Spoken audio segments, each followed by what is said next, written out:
Welcome to the deep dive. We've got this audiobook someone sent in about cracking the code to success. It's pretty fascinating, especially for those looking at paths outside that traditional college route. You know what I mean? So let's dive right in. Yeah, right away the author kind of tosses out that old success equals money idea. Oh, yeah. He gives these really interesting examples, like a magician who's selling out shows, Right? a mom who's, raising amazing kids. Yeah. And yeah, he includes a millionaire too. Okay. But they all touch on these different sides of like what it really means to win in life. I love that. It's like he's saying, forget the cookie cutter. What makes you excited to start your day? What feels like success to you, even if it's not society's typical definition? Right. But then he goes deeper. Yeah, he gets into how we even figure out those things we're good at. Okay. He uses this analogy of a sprinter Oh. who actually found his true calling not on the track but on a rugby field. Oh. So his speed, which was just good in one place, became like a total game changer in another. Interesting. So it makes you wonder, what skills do you have that seem ordinary, but maybe they'd be amazing in the right environment? That's so true. I think we often sell ourselves short because we're measuring ourselves against the wrong people or in the wrong field, like trying to be fish climbing a tree. Exactly. Right. But when you find that perfect fit, it can really unlock potential you didn't even know you had. Absolutely. And it's not just about skills, it's about mindset too. Right. The author uses this image of putting on a new lens to change your perspective. Okay. He talks about how immigrants often do so well because they have this positive outlook, this belief that opportunity exists. Mm-hmm. But for some of us, it's like we're looking through this lens that's all smudged with self-doubt. Yeah, he calls it baggage, past experiences, and, limiting beliefs that are weighing us down, like trying to run a marathon with a backpack full of rocks. Yeah, you might have the strength, but that mental load is holding you back. Totally. And he doesn't sugarcoat it. He even tells this hilarious story about procrastinating so badly he had a dumpster dive for his passport. Oh, no. But beyond the humor, he's making a serious point about how even small delays, those I'll do it laters, can turn into these huge obstacles. Right. It's like that saying, the only difference between a rut and a grave is the depth. Exactly. Procrastination can keep you stuck, even if you have all the talent in the world. Absolutely. He also gets into this whole idea of mastering your emotions. Yeah. Saying if you control how you feel, you can control your life. Right. He suggests things like music, movement, or even like revisiting happy memories. Shift your mood, like having a personalized toolkit for your emotions. I love that. I use music all the time to get pumped up or to chill out, depending on what I need to do. But it's not just about managing our own emotions, right? Right. He brings up this concept called emotional contagion. Okay. Basically how negativity can spread person to person, almost like you're catching a cold, but for your mood. So it becomes really important to surround yourself with positive people. Makes sense. Misery loves company and all that. But then he takes this turn that really caught my attention. He's all about specialization. He uses these interesting examples, food stylists, even infomercial scriptwriters, Yeah. jobs you might not think of, to show how developing one specific, unique skill can make you super valuable. And the economics of it backs him up.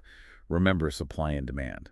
The more specialized your skills, the fewer people who can do it, and the higher the demand for you becomes. You become the go-to expert, not just another face in the crowd. So it's not just being good at something, it's being uniquely good at something. Right. Like finding your niche, that sweet spot where your passion and your skill meet the needs of the market. But then he drops this bomb about education. He makes this distinction between education and information, saying, yeah, education opens doors, but information is where the real value is. Interesting. And often that valuable information is hidden. There are these gatekeepers and these hoops you have to jump through to get to it. That makes you think, what information are we missing because we don't even know it exists? Or because we haven't figured out the right way to get to it? Exactly. Then he uses this really interesting analogy to talk about dedication. He compares preparing for success to training like a boxer. Okay. The discipline, the sacrifices, the pure grit it takes to get in the ring. He argues that achieving any worthwhile goal takes that level of commitment. Wow, that's powerful. It's not about glorifying the hustle, but recognizing that real success often takes pushing yourself and putting in the work, even when it's not glamorous. Absolutely. And it's about understanding that success rarely happens overnight. Right. He talks about building positive momentum, that snowball effect, where small wins build on each other. Okay. But he also warns about the opposite, negative momentum, that downward spiral that's hard to break free from. So it's not just about starting strong, but staying strong. Right. Like those musicians he mentions, who had these huge comebacks after years of setbacks. They didn't give up, even when things seemed to be going against them. But then he talks about patience. Yeah, he argues that rushing things, especially because of ego or pressure from others, can lead to bad decisions. Mm-hmm. He tells this story about finding the perfect job, but only after months of feeling discouraged. It's a good reminder that success often unfolds in its own time. I like that saying, good things come to those who wait. But waiting doesn't mean sitting around doing nothing, right? Exactly. He stresses the importance of being proactive, of shaping your environment to support your goals. He even shares a personal story about moving to a more affluent neighborhood Okay. and how it changed his mindset in a positive way and even his finances. That's interesting. Makes you wonder, how much does our environment actually influence our beliefs and behaviors? And if you're not happy with where you're at, maybe it's time for a change. He then challenges us to become futurists, not in a sci-fi way, but by learning to spot patterns and trends. Mm-hmm. He uses Black Friday as an example. Right. How understanding that predictable surge in shopping creates opportunities for smart entrepreneurs. So it's not about having a crystal ball, but paying attention to the clues around us. Exactly. What patterns are we seeing in our own fields that we could capitalize on? But then he gets into this topic I think a lot of people struggle with. Confronting fear. Yeah. He believes that fear is often what holds us back from achieving our potential. Mm. He even shares this funny story about intentionally embarrassing himself in public to get over his fear. Oh, wow. It's a radical approach, but it highlights how important it is to face your fears head on. It's like he's saying, what's the worst that could happen? And often the worst that could happen isn't really that bad. Right. But he's not just talking about being reckless, right? No, he emphasizes understanding where your fears come from. Okay. Often they're irrational or based on past experiences that don't apply anymore. Mm-hmm. He suggests breaking down big fears into smaller, more manageable steps. That makes sense. And of course, he talks about money. Yeah. But his approach is interesting. He emphasizes saving, even small amounts, and automating that process. Right. It's about building good habits early on instead of waiting until you're rich to start managing your money. What's key here is the link between saving and self-discipline. He argues that saving isn't just about financial security, it's about feeling in control of your life, making choices that benefit your future self, even if it means delaying gratification now. And finally, he circles back to this idea of self-belief, Yeah. emphasizing how crucial it is for success. He uses this analogy of a guy with low self-esteem who won't approach a woman he likes. Right. It perfectly illustrates how our self-image can limit our opportunities. What's powerful is that he doesn't just say believe in yourself. Yeah. He offers practical strategies to boost self-belief, like positive self-talk, visualization, even changing your passwords to affirmations. It's like actively rewiring your brain for success. So it's not just about having a positive attitude, it's about taking concrete steps to cultivate that belief in yourself. And it's not a one-time thing, it's an ongoing process of reinforcing those positive beliefs and challenging the negative ones. Exactly. One thing that really stood out to me was how much he emphasizes self-awareness. Like he talks about figuring out your speed. Are you a turtle, a rabbit, or a roadrunner? Right. It's not about being better, but understanding your own natural rhythm and using it to your advantage. So it's like, don't try to be someone you're not. Work with what you've got. Exactly. And if you're struggling in one area, maybe it's time to find a different race to run, where your pace is an advantage. Yeah. He then talks about playing the game, not in a manipulative way, but understanding those unspoken rules of success, like when in Rome, but still staying true to your own values. So being adaptable without compromising your integrity, Right. that's a tough balance to strike, especially these days where it feels like everyone's just trying to hustle their way to the top. He talks a lot about the 80-20 rule, playing 80% offense and 20% defense. Yeah. Being proactive, Okay. focusing on what you want to achieve, not just protecting what you already have. It's like the best defense is a good offense. Go out and make things happen. Exactly. But he also cautions against getting so focused on your goals that you miss the warning signs. Right. He talks about knowing when to stop doing something that's not working, like pouring more time and money into a failing business. Sometimes the smartest move is to cut your losses and try something else. Yeah, don't let your ego or that sunk cost keep you tied to something that's clearly not working. Right. Easier said than done, though, especially when you've invested a lot in something. He then goes into this whole thing about minimizing distractions. Ditching the noise, he calls it. Creating space for deep work and clear thinking. That's so important now. With all the social media and constant notifications, it's hard to focus on what really matters. Absolutely. But it's not just about what you cut AUT, it's who you let in. Right. He talks about being around successful people, Okay. not just for networking, but because their habits and mindsets can rub off on you. It's like that saying, you're the average at the 5 people you spend the most time with. So if you're always around negativity, it's going to be hard to break free. He takes it further, though. He says to become a student of success. Observe successful people, study their habits, learn from them. Like a cheat sheet for life. Learn from those who've already been there. Exactly. But he doesn't sugarcoat it.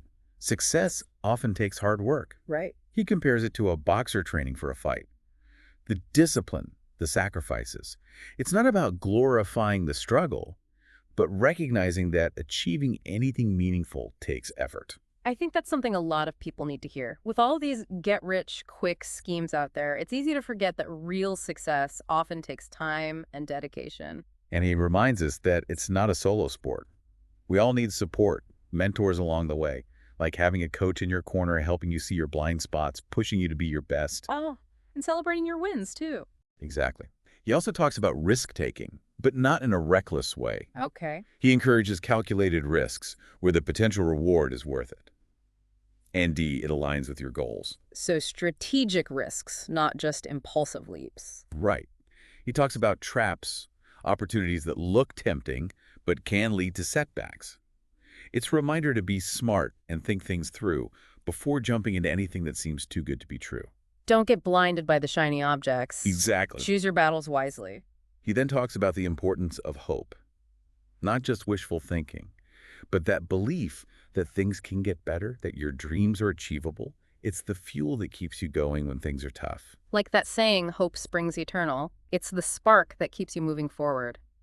But he doesn't just focus on individual success. He talks about giving back, using your success to help others. Right. Whether it's mentoring, supporting your community, being generous, it's like lift as you climb, recognizing that success isn't just about what you achieve, but how you use it to make a difference. I love that. It's not just about winning the game, but playing a game worth winning and making sure everyone has a chance to play. But ultimately, he brings it back to taking ownership. He's adamant about this. Your choices determine your outcomes. You're not just a passenger in your own life. You have the power to shape your destiny. So it's not about blaming external circumstances or other people. It's recognizing that we have choices, and those choices have consequences. And it all comes back to self-belief. You have to believe in yourself and your ability to succeed. He uses this powerful analogy, a guy with low self-esteem who won't approach a woman he likes because he doesn't think he's good enough. It shows how our self-perception can limit our opportunities. It's like we build these mental cages for ourselves and then wonder why we can't fly. But he gives us some strategies to break out of those cages, right? Absolutely. He suggests positive self-talk, visualization, even changing your passwords to affirmations. It sounds simple, but he argues that actively reinforcing those positive beliefs can actually rewire your brain for success. It's like hacking your own operating system. Right. Instead of focusing on your limitations, you start focusing on your potential. But belief alone isn't enough, is it? He's clear about that. Belief without action is just wishful thinking. Right. He stresses taking action, moving toward your goals, turning aspirations into plans, and then putting in the work. It's that famous quote, "A journey of 1,000 miles begins with a single step." Exactly. You can dream all you want, but without action, you won't get anywhere. He also challenges us to be opportunity magnets. Okay. To be observant, look for possibilities that match our skills and goals. Being proactive, not waiting for opportunities, but creating or seeking them out. Like fortune favors the bold. Right. But he also acknowledges that it's not always easy. Of course not. He talks about setbacks, failures, learning from mistakes. He encourages us to embrace the whole journey, even the tough parts, and see every experience as an opportunity for growth. Like, fall 7 times, stand up 8. Don't let setbacks define you. Let them refine you. Exactly. And remember, success isn't just about the destination. It's about the journey, too. Right. He encourages us to find joy in the process, the challenges, the growth, the wins, celebrate the small victories, learn from the setbacks, and enjoy the ride. It's a good reminder that life isn't just about checking boxes and reaching milestones. It's about the moments, the connections, the lessons we learn along the way.